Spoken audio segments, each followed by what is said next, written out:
I'm Muteshwari Arumugam, working in a XYZ company as a HR manager. So I'm gonna start our presentation is how to show empathy in communication. So let's jump into our first slide. That is what is empathy in communication. So empathy is an awareness of feelings and emotions of other people. So empathy is goes far beyond sympathy, which when we consider a feeling for someone, instead is a feeling with that a person through the use of imagination. So let's go to our main points. That is, this is how we should respond in an empathic way. So there are a lot of points that there's a lot of ways that how we can respond in a communication empathic way. So I choose the main points to to show you how you can respond in an empathic way in a business communication term. So my first point is active listening.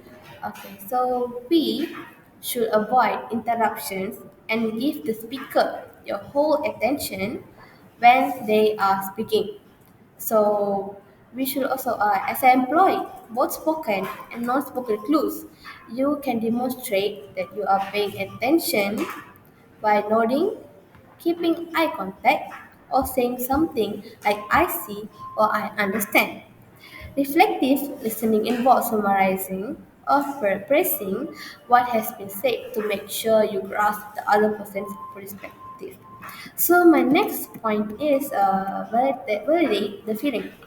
So we should respect others' feeling without discounting them. As an example, I can see why that situation will be frustrating. So it sounds like this has been a challenging experience for you.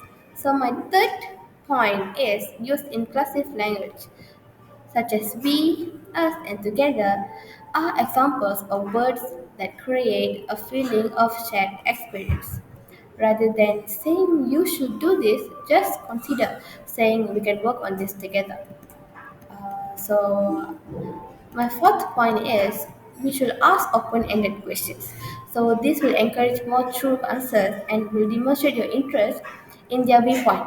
So how do you feel about this approach? Is one of the example, and another example is that we can do to it. How? What can we do to make things better for you?